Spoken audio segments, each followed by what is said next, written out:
hinging at your hips, so you're going to allow your knees to bend, like you're going to go grab the deadlift bar. Go ahead and come on down until you can put your fingers under your toes. Now, keep your spine long, like you're holding onto the deadlift bar, and straighten your legs. That should be hamstrings right there. Now bend them again. Give them some relief. Hip flexors. And now hamstrings lift. And bend. And extend. Good. Now go ahead and come down into your squat position. You're going to hold this squat, so if you need your knees to be wider, allow them to be wider.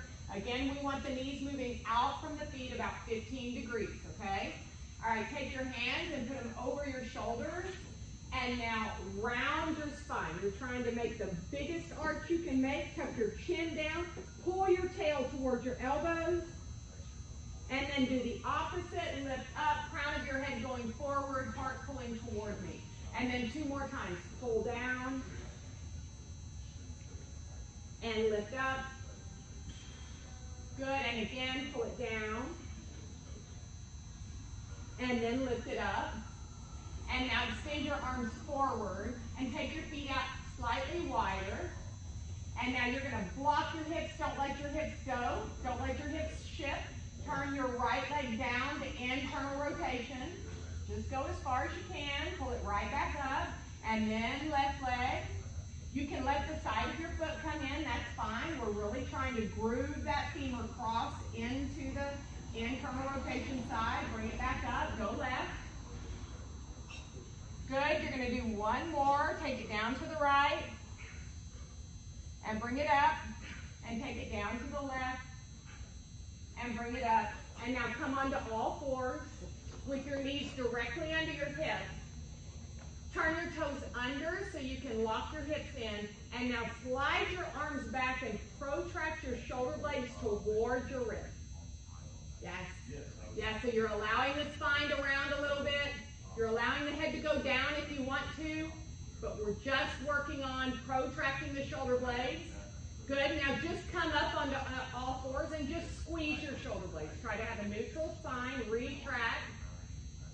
Perfect. Push back, protract, rounding, pulling those shoulder blades toward the wrist. You should feel the serratus working here. And again, pull forward, squeeze, stacks in. Good, do it one more time. Protract, round them as far as you can. Pull forward, squeeze shoulder blades in. Good. Now, just take your right foot and put it between your hands. And straighten your back leg. Now, attempt to straighten your front leg by sending your hips back. And again, you should be deep in your hamstring. And then just pull forward and drop your knee down. Lift your hands up. So, left hip flexor in extension. Good, do it again. Drop your hands down, straighten your front leg, and send your hips back. And bend your knee and drop down and reach your arms up. Perfect. We'll go one more time here. Drop down, lift, extend back. Good. Just take your right foot back to meet the left foot and bring your left foot forward. You're doing the same thing. Drop your knee down, lift your hands up. Extend through the right hip flexor. Drop your hands down. Straighten your leg. Left hamstring. 2 more times. Drop your knee down. Lift your hands up. Drop your hands down. Straighten your front leg. Let's do it one more time.